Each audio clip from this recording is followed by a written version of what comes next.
प्रभु दत्ता प्रभु दत्ता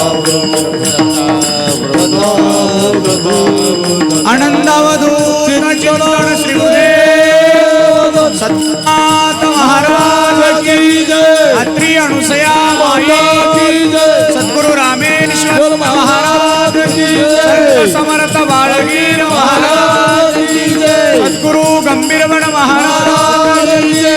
प्रसादवन महाराज, सद्गुरु आनंदगिर महाराज की जय। सब साधु संतन की जय। सब महंतन की सनातन धर्म की छत्रपति शिवाजी महाराज की धर्मवीर संभाजी महाराज की भारत माता की बोलो रे भाई सब संतन की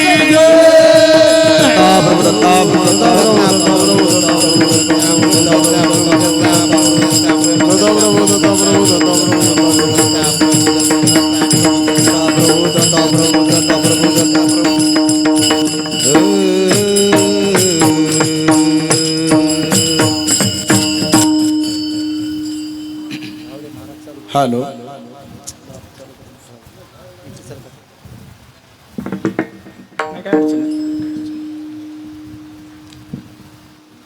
सोयरे ते माझे परज्ञानी संत,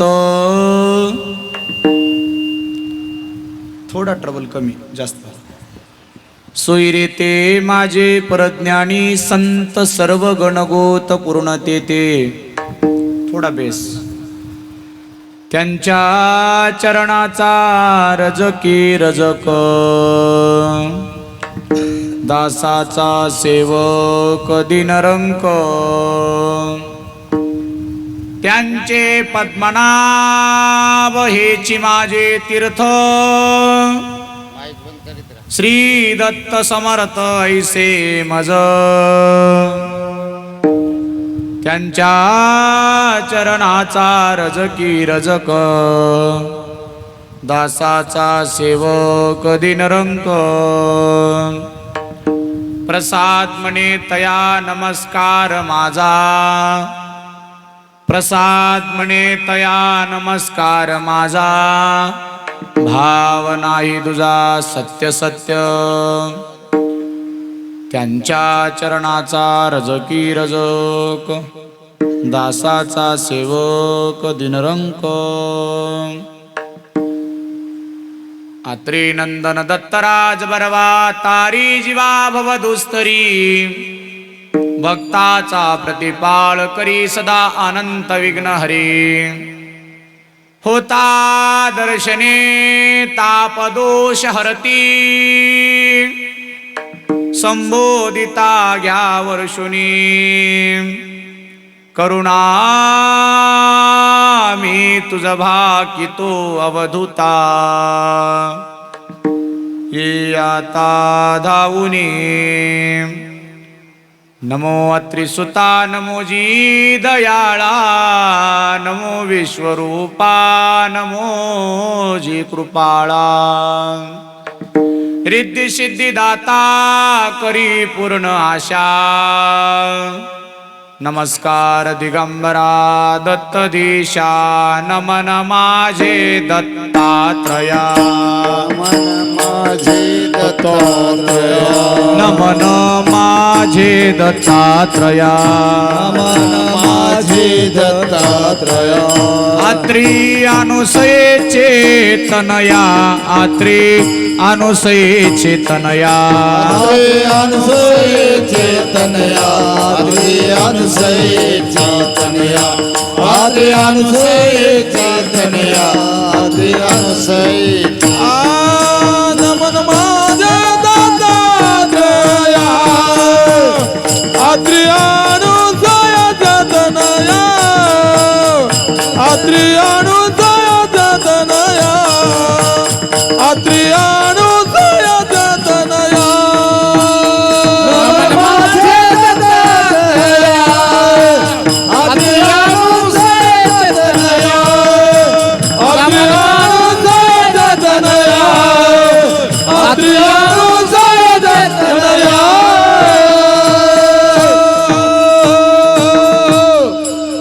आवाज वाढवा. नमन माझे दत्तात्रया आत्रे अनुसयेचे तनया तुझे नामे लागो गोडी गुण गायी नावडी डोळा दिसो तुझे रूप अवतार ज्ञानदीप बाळगुरुचा सेवक मागे पदकमळाची विक अखंड मंडलाकारं येन व्याप्तं चराचरं तत्पदं दर्शितं येनं तस्मै श्री गुरुवे नमामि ब्रह्मानन्दं परमसुखदं केवलज्ञानमूर्तिं द्वन्द्वातीतं गगनसदृशं तत्त्वमस्यादिलक्ष्यम् एकं नित्यं विमलमचलं सर्वधी साक्षिभूतं भावातीतं त्रिगुणरहितं सद्गुरुं तं नमामि तपोज्ञान वैराग्य भक्ति स्वरूपं सदालंकृत साधु संन्यास योगं मुखे यस्य वेद परशास्त्रार्थ नितिं नमो बाळगुरुं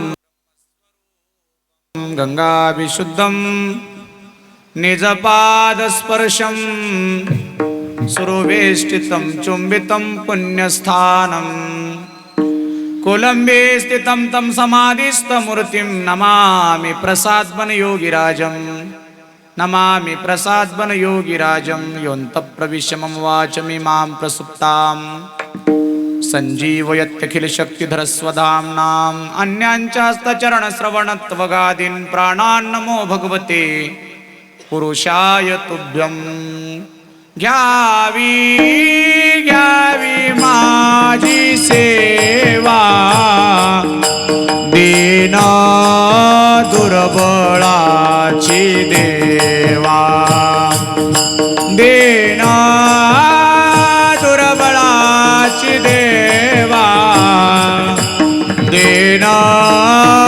दुर्बळाची देवा घ्यावी माझी सेवा दीन दुर्बळाची सेवा दीन दुर्बळाची देवा दीन दुर्बळाची सेवा घ्यावी घ्यावी माझी सेवा घ्यावी घ्यावी माझी सेवा घ्यावी घ्यावी माझी सेवा घ्यावी घ्यावी माझी सेवा माझी सेवा दीन दुर्बळाची देवा दीन दुर्बळाची देवा दीन दुर्बळाची देवा दीन माझी सेवा दीन दुर्बळाची सेवा दीन दुर्बळाची सेवा दीन दुर्बळाची सेवा आता नमो संता साधू सजनासी आता नमो संता साधू सजनासी नमो संता साधू सजनासी आता नमो संता साधू सजनासी जिने केल्या राशी उपकाराच्या जिने केल्या राशी उपकाराच्या परोपकारासाठी परोपकारासाठी परोपकारासाठी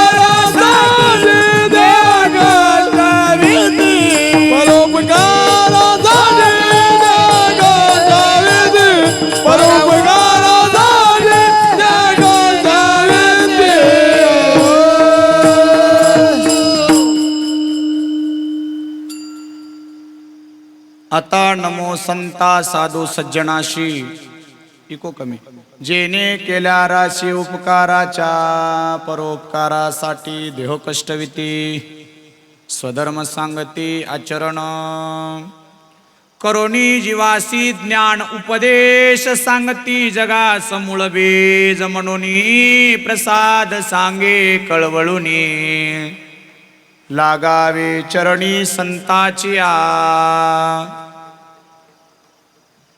सोयरे ते माझे परज्ञानी संत सर्वगण गोत पूर्ण ते सोयरे ते माझे परज्ञानी संत सर्वगण गोत पूर्ण ते जयांचे केलिया स्मरण होय सकळ विद्येचे अधिकरण तीची वंदू श्री चरण श्री गुरूंचे ते नमस्कारोनी आता श्री गुरुचे पाय हृदय गिवसो निठाय एवढे भाग्य हो येऊन मेषाशी मज सद्गुरु वर्णवेना जेथे माया स्पर्शो शकेना ते स्वरूप मज अज्ञाना काय कळे जयांचे नामे पळे कृतांतो जयांचे नामे जन्म मरणाघातो तो अवतार श्री दत्त मूर्तिमंत परब्रह्म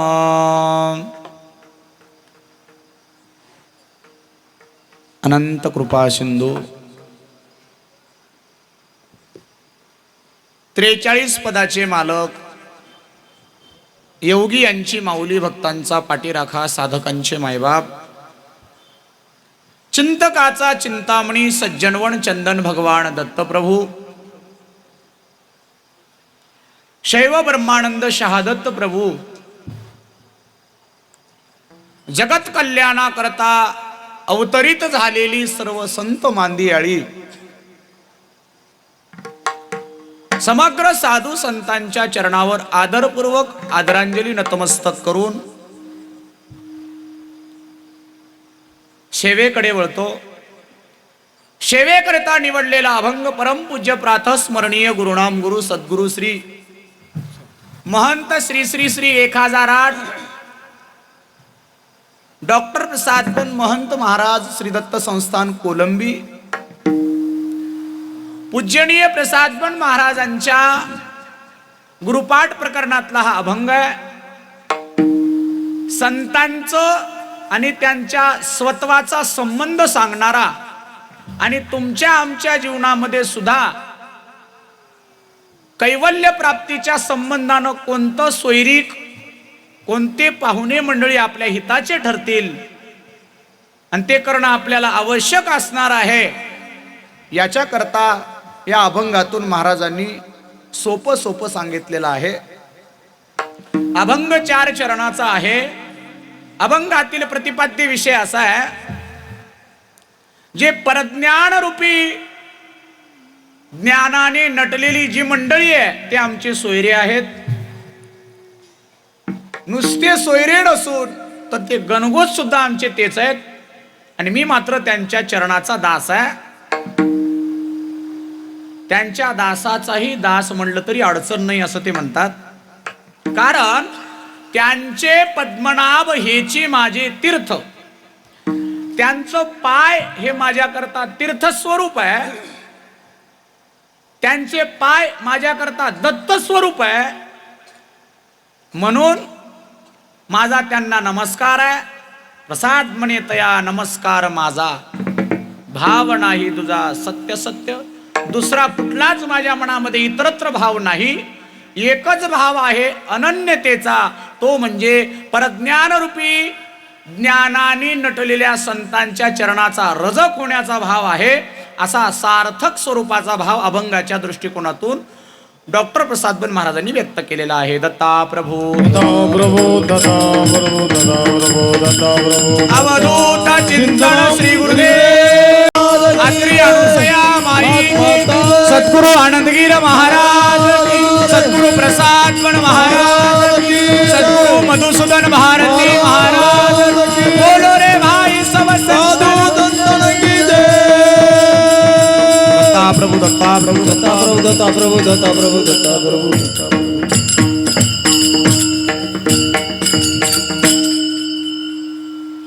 सेवेकडे वळण्यापूर्वी अल्पसा परिहार. चालत असलेला हा भव्य आणि दिव्य स्वरूपाचा नयनरम्य सोहळा श्री दत्त संस्थान दत्तबर्डी हदगाव च्या वतीने चालत असलेला हा गोड सप्ताह, त्यातला द्वितीय दिवस. आवाजाचा रिटर्न होऊ नये, नॉर्मल. परमपूज्य आदरणीय प्रातस्मरणीय आमच्या गुरुस्थानी असलेले परम आदरणीय आनंद संप्रदायाचे गोड व्यक्तिमत्व, ज्यांनी परंपरेचा पताका हाती घेऊन समाजापर्यंत त्या ठिकाणी फडकवण्याचं कार्य हाती घेतलेलं आहे, तसे आमचे आदरणीय श्री 108 महंत स्वामी गोपाळगिरीजी गुरु आनंदगिरीजी महाराज, मठाधीश दत्त संस्थान दत्तबर्डी हदगाव, पूजनीय महाराजांच्या प्रमुख अधिष्ठानातून त्यांच्या पावन अनुकंपेतून चालत असलेला हा गोड दत्तनाम सप्ताह. पूजनीय महाराज उपस्थित आहेत, त्यांच्या चरणी सुद्धा आदरांजली व्यक्त करतो आणि मी माझ्या सेवेकडे वळतो. दत्ता प्रभू.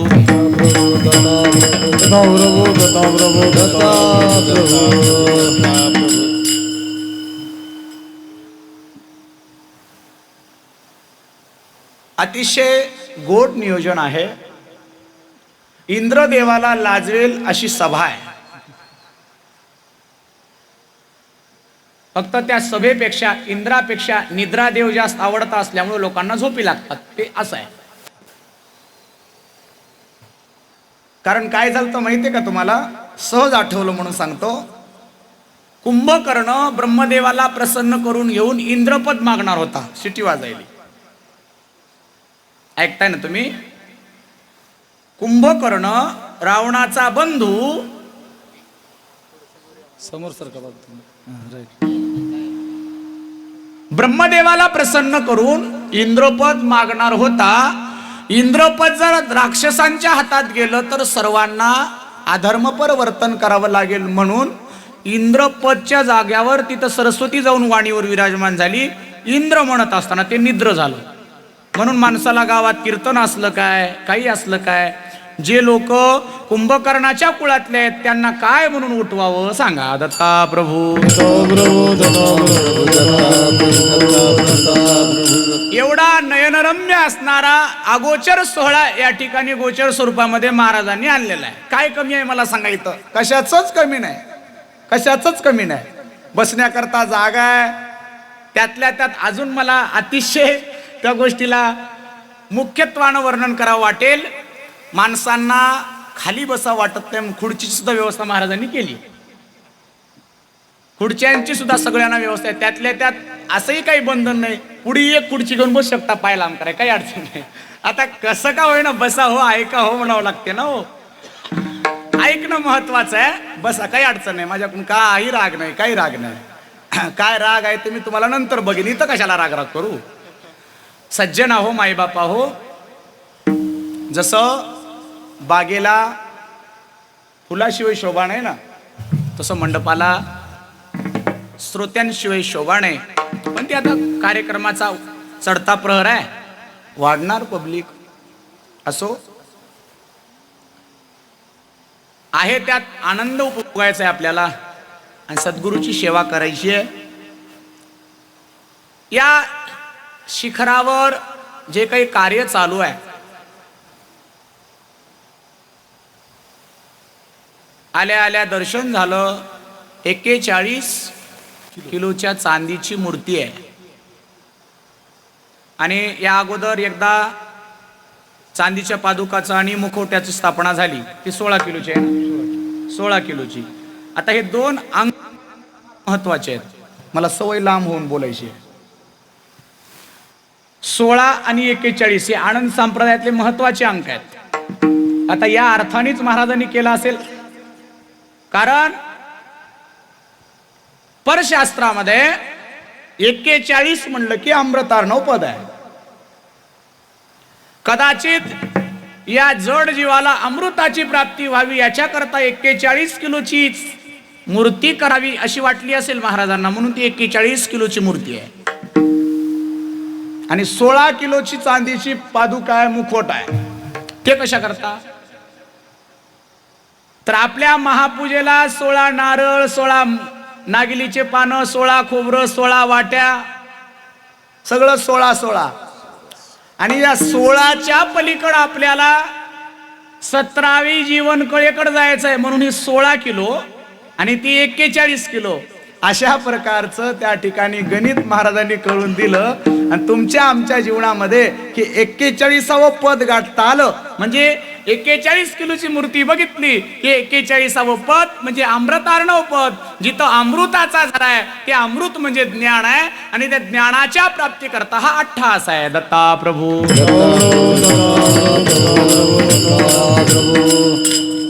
सज्जन आहो मायबापा हो, हे करण्याकरता सहजासहजी होतं असं समजू नये, कधी होत नाही. तुम्हाला एक सांगू, प्रपंचातल्या 2 गोष्टी तुम्हाला चांगल्या जाणीव असल्या तरी तुम्हाला पुन्हा त्याची जाणीव करून देतो. 2 गोष्टी अशा आहेत ज्या गोष्टी, एक गोष्ट अशी आहे नियोजन केल्याशिवाय होतच नाही, ते म्हणजे सत्कार्य आहे. बघा बारीक आहे का, सत्कार्य नियोजन केल्याशिवाय होत नाही आणि भांडणं सहज होतात. याच्याकरता जवळून सांगू का, काही फार पुरुषार्थ नसतो बसमध्ये भांडून घेण्याचा. बसण्याकरता जाग्याकरता भांडून घेणं, विहिरीवर पाण्याकरता भांडून घेणं, हापशावर मज भरू दे म्हणण्याकरता भांडून घेणं, काही फार मोठा पुरुषार्थ नसतो त्यात. आणि तिथं काही फार मोठं खर्चही नाही जर थोडा वेळ दिला तर. पण माणसांना भांडण करण्यात रुची आहे. खुशालबन महाराजांच्या एका पदामध्ये फार सुंदर वर्णन केले त्यांनी. सोडा नाद भांडण झगड्याचा, सोडा नाद भांडण झगड्याचा, घ्यावो गुटका गुरुनामाचा. आता त्या गुटक्यासोबत गुरुनाम जोडा म्हणजे झालं. सेपरेट गुटका तोडून गुरुनाम बाजूला ठेवलं तर नक्की पंचायत होईल. म्हणून घ्यावो गुटका गुरुनामाचा. सांगायचं मला एकच आहे, एवढा उत्सव निर्माण करण्याकरता काय अट्टहास करावं लागले असतील, काय झटावं लागलं असेल, काय तळमळ करावी लागली असेल, किती अर्थ खर्चावा लागला असेल, किती माइंड कामाला पडला असेल, याची जाणीव करणाऱ्याला असते. फक्त आपल्यासारखे माणसं पंक्तीला, पहिल्या पंक्तीला जेवायचं, किती पैसा खाल्लाय की सप्त्याचा म्हणायचं, म्हणजे खाणारा हाच फुगट.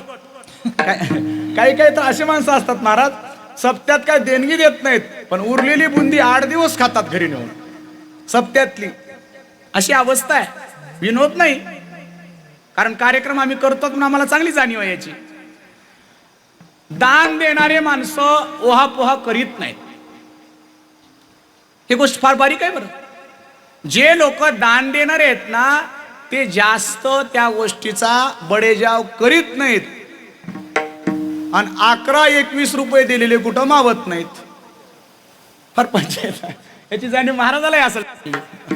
महाराज आमचं नाव आलं नाही काय, आमचं पुकार नाही काय, आमचं लिस्ट मध्ये नाही नाव. पण महाराज दान तुमचं तितकं जरी असलं तरी महत्वाचंच आहे. असं नाही बाबा त्याला काही व्हॅल्यू नाही असं नाही, पण उत्तम असणारं हे उत्सव महाराजांनी आरंभीला त्याचं खरोखर एकंदरीत श्रेय महाराजांना. आम्हाला एक गौरव वाटतो. एक वैयक्तिक आम्हा साधू लोकांचा गौरव सांगू का तुम्हाला. आमच्या या देवदत्त दशनाम सुरक्षा न्यास याच्यामध्ये जेव्हा महाराजांनी महाराजांकडे कार्य आहे त्यामध्ये संप्रदायाचा विशेष ग्रंथ निजात्मबोध ग्रंथाचं प्रकाशन झालं. ते आम्हा सर्वांकडे प्राप्त झाली ती प्रत. आणि राजयोगी या ठिकाणी मठस्थापना, मठाचं वैभव वाढवलं महाराजांनी. महाराजांचं नावही गोपाळ आहे. आणि जसे ते गोपाळ या शब्दाचा अर्थ काय, गो नाम इंद्रिय, पाळ म्हणजे संरक्षण करणारा, तसं गोपाळ या शब्दाचा अर्थ मालक होतो, मालक, स्वामी. तर तुमच्या आमच्यासारख्या सर्वसाधारण जीवाचा उद्धार व्हावा याच्याकरता हा अट्टहास करून हे वैभव त्यांनी निर्माण केले. म्हणून कोटी कोटी धन्यवाद देतो महाराजांना. कारण संप्रदायामध्ये ही प्रगती आताच्या काळाला अपेक्षित आहे आणि अशी प्रगती होणं गरजेचं आहे. समाज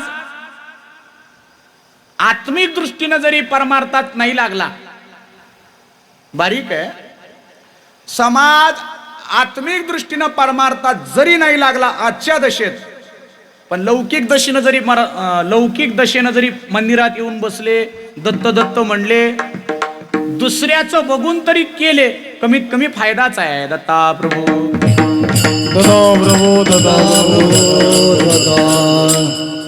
देवस्थान कशा करता असतात? अनेकांचा त्या ठिकाणी समावेश व्हावा, अनेकांना तिथं ज्ञानाची प्राप्ती व्हावी, अनेकांना तिथं ज्ञानबोधाचा विचार कळावा, म्हणून मठ परंपरा आहे.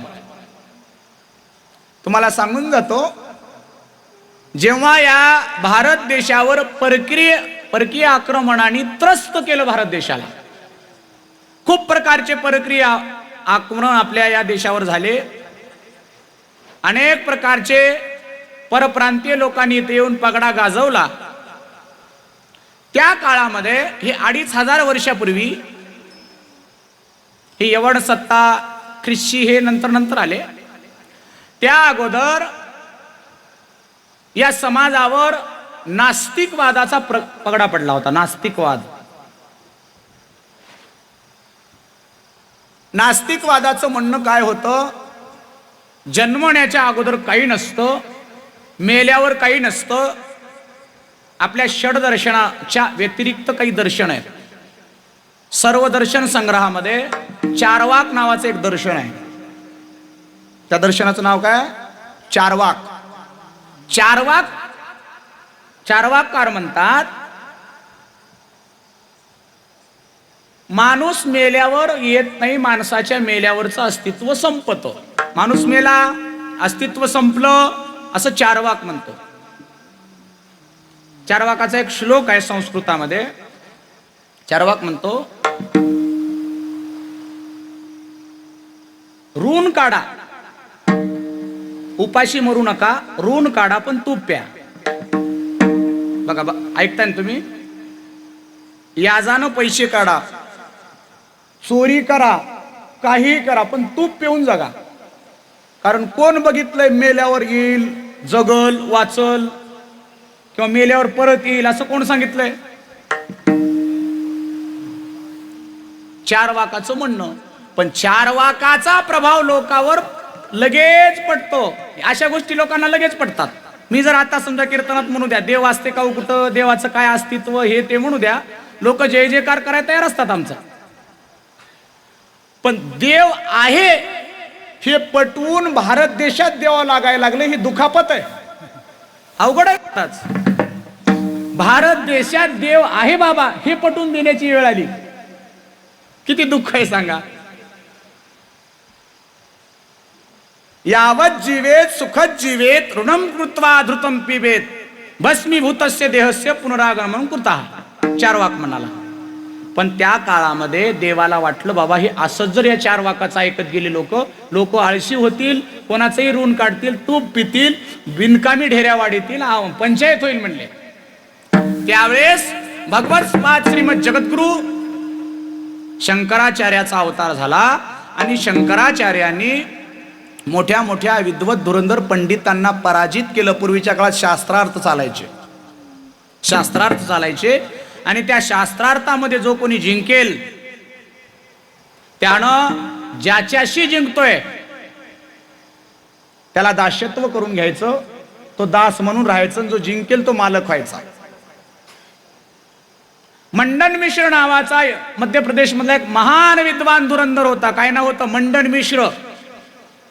या मंडन मिश्रांकडे एवढी विद्वत्ता होती, त्याच्या कारकिर्दीमध्ये कोणच हरवलं नव्हतं, कोणच.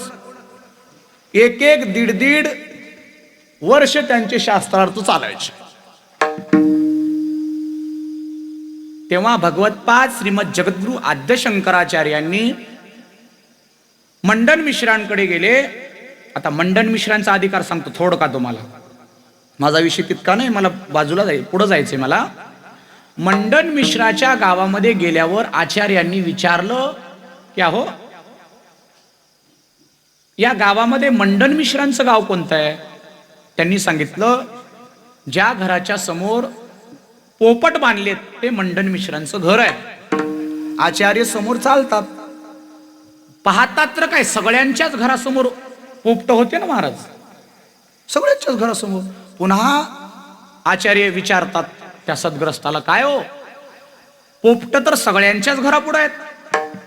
त्यावेळेस त्यांनी सांगितलं, नाही नाही हो, पोपट तर सगळ्यांच्याच घरापुढे आहेत, पण ज्या घराच्या दरवाजाचे पोपट गतप्रामाण्यवाद आणि प्रतप्रामाण्यवाद याची वेदांतिक चर्चा करतात ते पोपट आहेत म्हणले मंडन मिश्राच्या घरचे.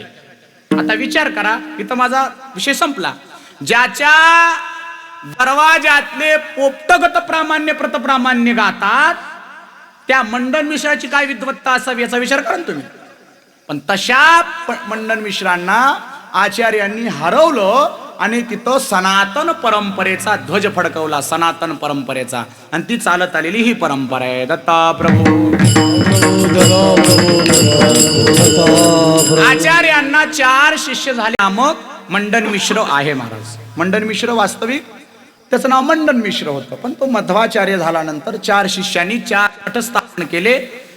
पूर्वाचार्य, पश्चिमाचार्य, उत्तराचार्य आणि दक्षिणाचार्य असे 4 आचार्य झाले. तुम्हाला मूळ सांगायलो मी. त्यामध्ये पूर्वपीठ म्हटलं की जगन्नाथपुरी, ज्याला गोवर्धन पीठ म्हणतात, त्या पीठाअंतर्गत आरण्य आणि वन, त्यामध्ये आम्ही वन परंपरेचे तिकडे येतो. विमला देवी, जगन्नाथ तीर्थ. आणि उत्तर म्हटलं की ज्योतिर्मठ, त्या ज्योतिर्मठाचे आत्ताचे आचार्य आहेत अविमुक्तेश्वरानंद सरस्वती. 4 पीठ. इकडं पश्चिम पीठ आहे, पश्चिम शारदा पीठ म्हणतात. इकडं स्वरूपानंद सरस्वती होते, आता सदानंद सरस्वती महाभाग, तिथं जगद्गुरु म्हणून आहेत. आणि दक्षिण पीठावर भारती तीर्थ सरस्वती आता त्या सिंहासनावर आहेत आणि त्यांनी उत्तराधिकारी नेमलेला आहे. विधुशेखर भारती नामक त्यांचा शिष्य त्या गादीवर बसवलेला आहे. हे 4 पीठ आहेत आणि या 4 पीठाच्या अंतर्गत 4 वेदाच्या परंपरा चालतात. आणि यांनी धर्मरक्षण करण्याकरता अनेकोपरीनं कार्य करून देशामध्ये समानता आणि अद्वैत मताचं मंडन केलं. अद्वैत सर्व जग एक आहे, अहम ब्रह्मास्मी या वेद वाक्याचं अनुसरण केलं. अहम ब्रह्मास्मी तत्सदिती वाक्य किंवा सर्वम खल्विदम ब्रह्म हे वेद वाक्याचे जे काही मूळ विषय आहेत, हे मूळ विषय आचार्यांनी प्रगतीपथावर आणून त्यांना समाजामध्ये अनुशीलन स्वरूपात आणलं. आणि ती परंपरा चालवणारी ही आमची दशनाम संन्याशांची परंपरा आहे. आणि या दशनामी परंपरेमध्ये फार मोठी परंपरा आहे महाराज. साधारण परंपरा समजण्याचं कारण नाही. अंगावर काशाय वस्त्र धारण आणि स्वत्वाचा त्याग करून जगाचं कल्याण करण्याकरता अंगाला राख लावून घेऊन तयार राहतात. ती संत मांदियाळी या सनातन परंपरेची आहे. आणि या परंपरेचं विशेष गुण आहे, इतर अनेक धर्म आहेत, फक्त आणि फक्त धर्मापुरतीच भाषा करतात. पण सनातन नावाचा एक धर्म असा आहे जो विश्वची यामुचे घर ही तत्वज्ञान मांडल्या जाणारी ही परंपरा आहे.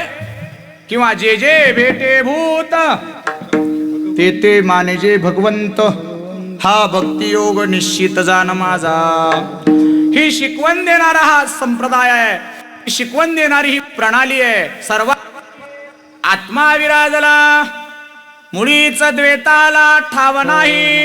अद्वैता मांड संप्रदाय अनेक प्रकारचे याच्यामध्ये मतभेद जरी बारीक सुरीक असले पण सर्वांचं तर्कभेदानं एकच मत आहे, अद्वैत आहे.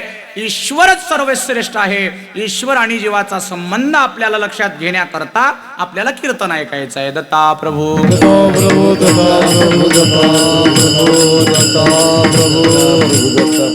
मी एवढं लगेचच सुरुवातीला एवढं बारीकशा गोष्टीमध्ये का उतरलो त्याला कारण आहे. पब्लिक जरी कमी असली तरी रेकॉर्ड व्हायलंय आणि हे कधी पाहता येते म्हणून बोलतोय. सज्जन आहो मायबापा हो, जीवनामध्ये जगत असताना निराधार जगणं होत नाही. आता माझ्या संग असं संवादात्मक कीर्तन करू आपण, बोलत चला. यातलं कोणी ऐका, असं कोणी हात वर करा की ज्याला कोणाचाच आधार नाही, किंवा महाराज मी कोणाच्याच आधाराशिवाय जगतोय असं कोणी हात वर करू सांगा. प्रपंचात असेल, परमार्थात असेल, असं आहे का कोणी तुमच्यापैकी? माता, तुमच्यापैकी पुरुष मंडळी, निराधार नाही. प्रपंच म्हटलं की आधार पाहिजेच. तसंच परमार्थात आहे. परमार्थ सुद्धा निराधार चालत नाही, आधाराशिवाय होत नाही. आधार लागतो, संबंध लागतो. बापूजी पाटलांनी पहिल्याच अभंगात सांगितले, जीवानंदाचा आनंद जीवाचा, संबंध मुळीचा विरळा जाणे. असताना आधार सांगायचा आहे.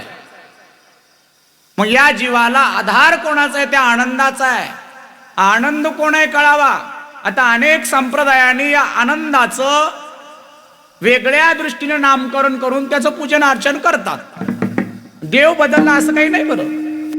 कोणी त्याला काही म्हणत असेल, कोणी त्याला काही म्हणत असेल, वेगळ्या वेगळ्या नावाने हाक मारतात. अनंत रूपे अनंत वेशे देखिला म्या त्यासी, देव रोखून बांधल्यासी, अवताराच्या राशी तो उभा विटेवर, शंख चक्र गदा पद्म आयुधे. तुकाराम महाराजांनी पांडुरंगाच्या रूपात बघितलं, माऊलींनी पांडुरंगाच्या रूपात बघितलं, बाळगीर महाराजांनी, बापूजी पाटलांनी, प्रसाद महाराजांनी दत्त महाराजांच्या रूपात बघितलं. भगवंताचं व्यापक स्वरूप ह्याला भंग नाही. आपण आपल्या पद्धतीनं आपलं मोठेपण मांडण्याकरता आपण काय करतो? माझा देव मोठा. खरं गोष्ट कसं झालं? देव देव तो कोणा म्हणावा, वर्म कळे ना गुरु किल्ली. खरा देव तो राहिला बाजूला, पोत्या वाचून वाट चुकली. अशी अवस्था आहे महाराज. या पोतीचं खरं धरून हे देव मोठा म्हणा का, ही पोती ऐकून ह्या पोतीच्या नादी लागाव का, या दोन्हीलाही सोडून तिसऱ्याच्या लागाव का, तिसरी सोडून चौथी धराव, कराव काय? सर्वसाधारण जीवाला फार अडचण आहे महाराज. एक जुन्या काळातली घटना आहे. आपुला तो एक देव करुणी घ्यावा, आपुला तो एक देव करुणी घ्यावा, आपुला तो एक देव करुणी घ्यावा, आपुला तो एक देव करुणी घ्यावा, आपुला तो एक देव करुणी घ्यावा, आपुला तो एक देव करुणी घ्यावा.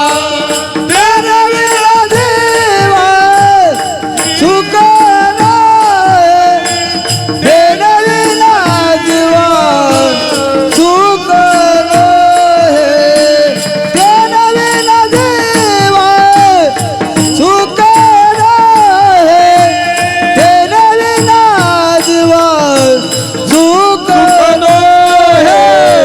हिरते माये दुःखाचे जनते, हिरते माये दुःखाचे जनते, हिरते माये दुःखाचे जनते, हिरते माये दुःखाचे जनते. तो एक देव करून घ्यावा. पण आता याही प्रमाणाकडे जरा चांगल्या दृष्टीने बघितलं तर अर्थ कळते. सरळ सरळ अर्थ लावला तर याचा या अभंगाचा अर्थ नाही लागत. नाहीतर ते असं नाही, दिवस काळ बरे नाहीत, भेटलेली बायको करून घ्या, कोण्या का जातीची राहणार, असं आहे का ते? काहीच भेटना झाली बाबा, कशी तरी भेटली तरी काळी राहू द्या, नकटी राहू द्या, हा काहीतरी करून घ्या, असं नाही. ते त्याचं तिथंच उत्तर आहे, आपुला तो देव एक करून घ्यावा. तेने विन जीवा सुख नो. हे थोडं थोडं चालू करून बंद करत जा. नाही राहू द्या आता बंद करा. थोडं थोडं कधी मध्ये ॲडव्हर्टाईज द्यायचा. दत्ता प्रभू प्रभू दत्ता प्रभू दत्ता प्रभू दत्ता प्रभू दत्ता. काय सांगत होतो मी? प्रमाण आहे एक देव करा की जो एक आहे, वास्तविक एकच आहे, फक्त त्याचं एकत्व जाणून भजन करा. त्यात दुजाभाव पाहायचा नाही. मी एक तुम्हाला जुन्या काळची घटना सांगणार होतो. माणसाने ऐकावं कोणाचं हे जरा याच्याकरता द्वंद्व अवस्थेत सर्व जीव आहेत. पूर्वीच्या काळात एक जावाई होता महाराज. दिवाळी झाली. दिवाळी झाल्यानंतर असं का होतं?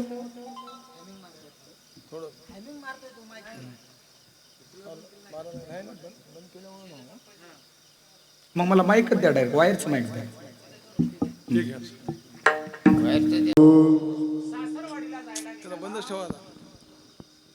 इकडे जातात ना सासरवाडीला जावाई लोक. तुम्ही झाली की नाही जावाई? अजून झाली नाही?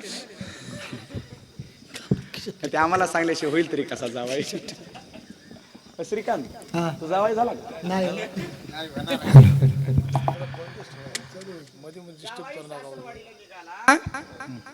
आईनं सांगितलं पहिल्यांदा चाललास सोयऱ्याच्या देखत जास्त उंचपणा करायचा नाही, वाकून वाकून झुकून जायचं. असं म्हटल्यावर त्यानं वाकत वाकत त्या ठिकाणी निघाला. पूर्वीच्या काळात वाहनांची व्यवस्था नव्हती, बुलट नव्हती, कुठल्या प्रकारच्या गाड्या नव्हत्या ना. चालत चालत निघाला. योगायोग असं झालं एका शेताच्या शेजारानं जाऊ लागला. तिथं कापसाचं शेत होतं. आता त्याची सेटिंग बनवायला बरोबर